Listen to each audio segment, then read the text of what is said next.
Radio City Center Stage.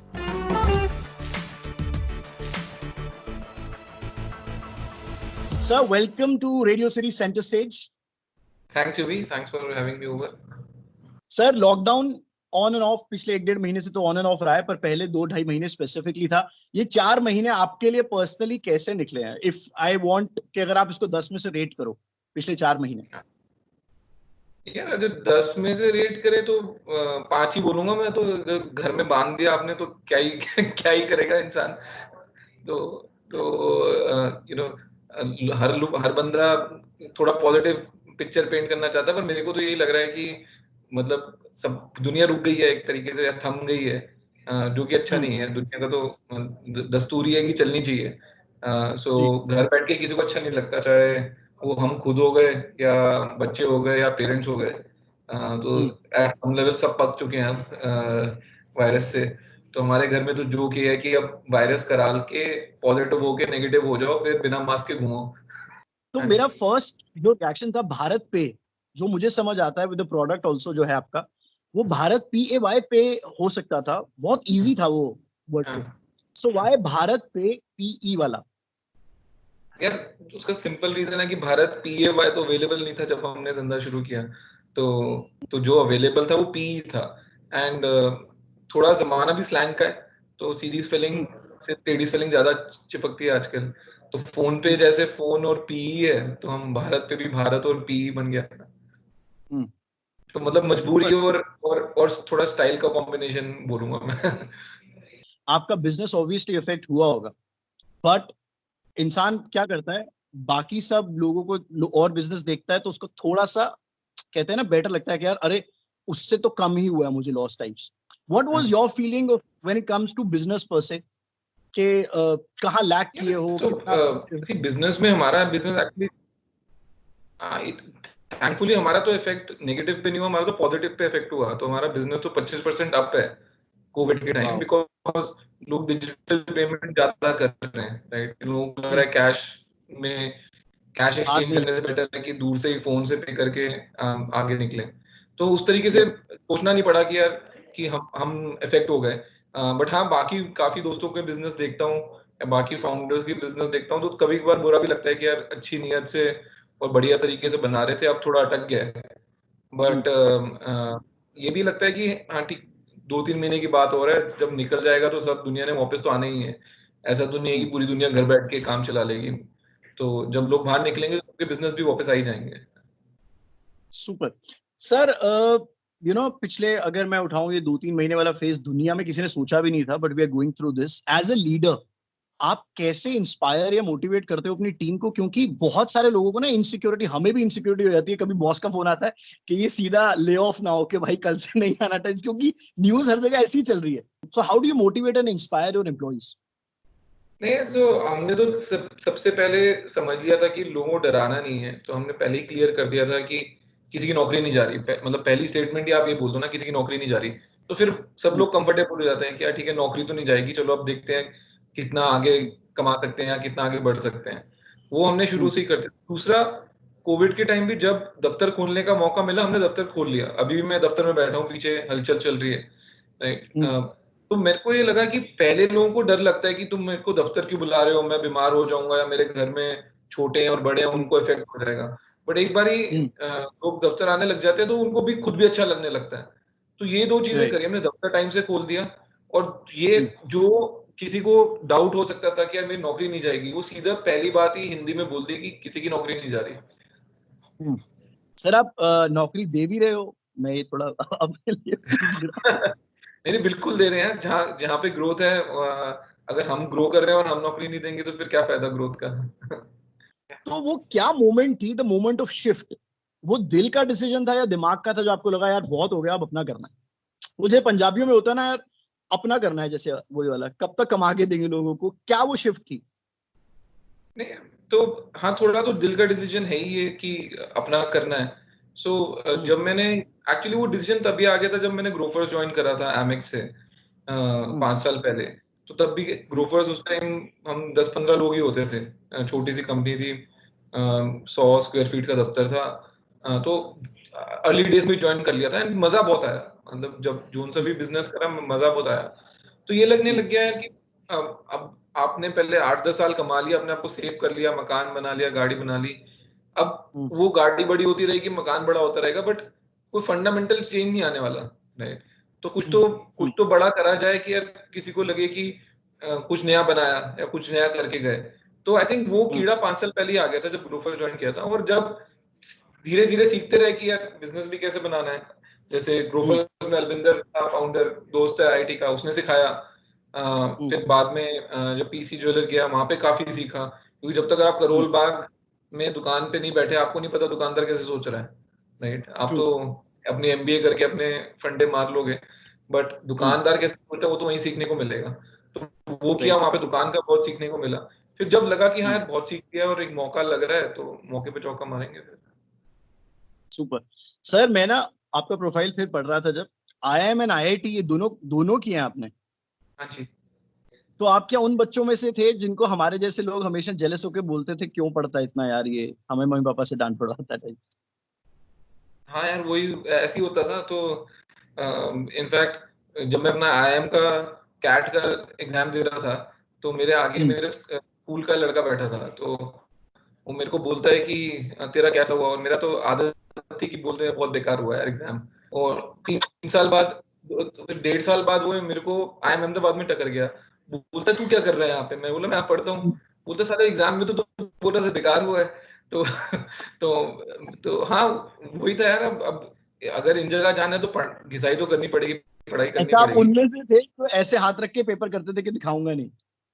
हाँ यार, नहीं नहीं ऐसा नहीं था, मतलब दिखा भी देता था बट दिखाने से किसी का फायदा नहीं हुआ तो अगर मैं आपसे पूछूं कि अश्विनी ग्रोवर की एक आदत जो कॉलेज स्टूडेंट लाइफ से आज तक, when you work with so many companies and brands, और अब आप खुद सीईओ, कौन सी एक आदत है जो बिल्कुल नहीं बदली आपकी and that you proud of also?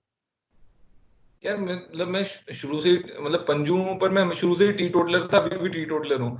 तो लोग मेरे को बोलते रहते हैं कि यार कभी तो तू बदल जाएगा, कभी तो तेरा स्ट्रेस लेवल इतना पहुंच जाएगा कि तेरे को आदत बदलनी पड़ेगी, पर वो नहीं बदली। तो ना सुट्टा मारता हूँ ना दारू पीता हूँ, वो आदत नहीं बदली। तो मतलब आप चखना खत्म करने वालों में से हो पार्टी में? हाँ चखना खत्म हो जाता लोगों का सर, अब तो आपको बहुत फैमिली टाइम मिला होगा पिछले 4 महीने में, ज्यादा ही मिल गया होगा कुछ, अब तो आप फैमिली से भाग के बंद ऑफिस जाना चाहता है।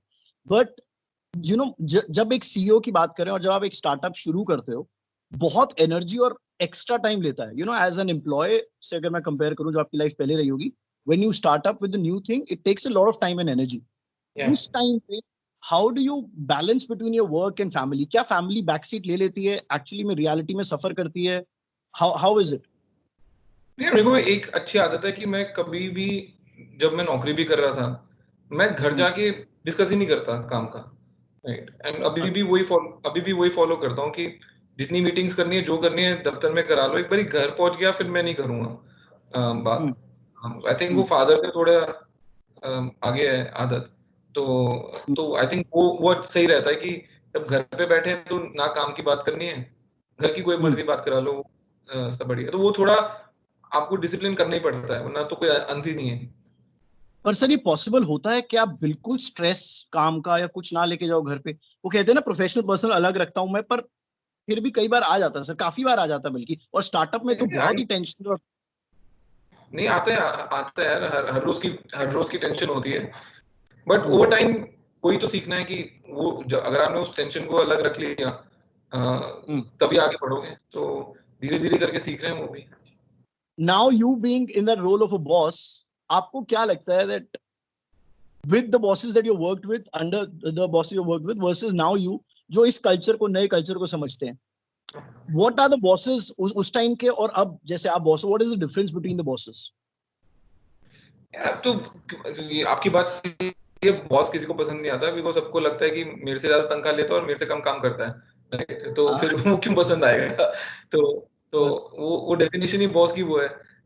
बट कि मेरे पहले क्या था कि हमारे बॉस भी बड़े खतरनाक होते थे यार। रात को 3 बजे उठा के फोन उठा के सीधा बोलते थे एक्सेल की शीट में क्या हो रहा है, एंड समझ ही नहीं आ रहा था कौन सी शीट की बात कर रहे हैं भाई, मतलब 3 बज रहे हैं रात को। तो हमने ऐसे बॉसेस भी झेले हैं। आजकल थोड़ा कल्चर डिफरेंट है, आई थिंक अभी थोड़ा ऑटोनॉमी ज्यादा देना पड़ता है। हम थोड़ा, मेरा स्टाइल वर्किंग है वो एम्प्लॉयज को ज्यादा खुली छूट देने का है कि तुम करो, अगर कुछ फटेगा तो हम खड़े हैं, हम संभाल लेंगे। सो वो थोड़ा प्रैक्टिस करने की कोशिश कर रहे हैं। हाँ, बट हर बॉस की तरह हम भी कई बार माइक्रो मैनेजमेंट में घुस जाते हैं और तब हमारे एम्प्लॉयज भी देते हैं।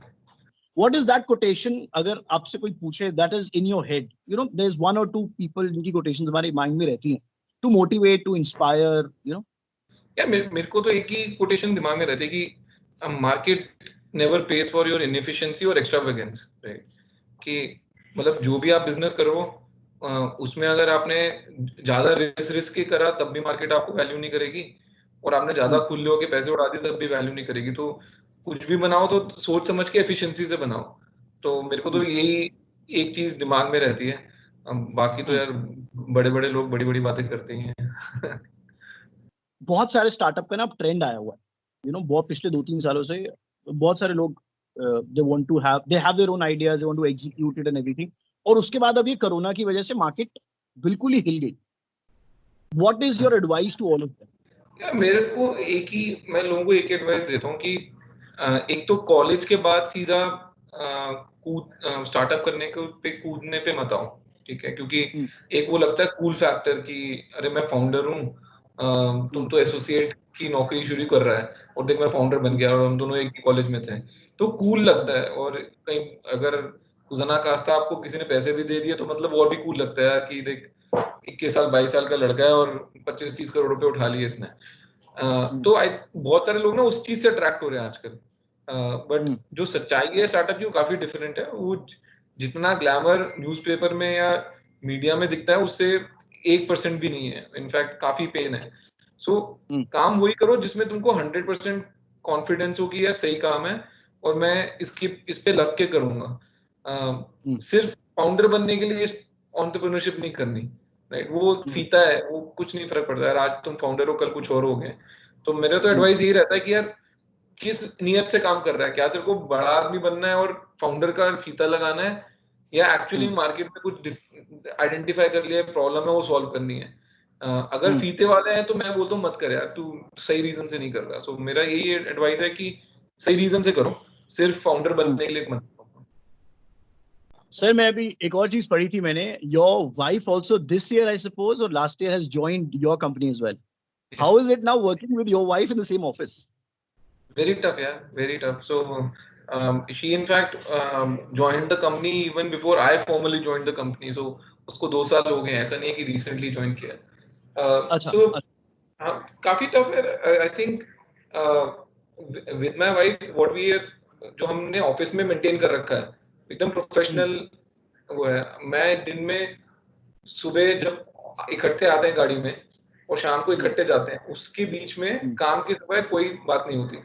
मैं अपने केबिन में बैठता हूँ, मेरी वाइफ बाहर बाकी एम्प्लॉयज के साथ बैठती है, एंड घर जाके भी काम की बात नहीं करते। तो हमारा that is how we are maintaining it.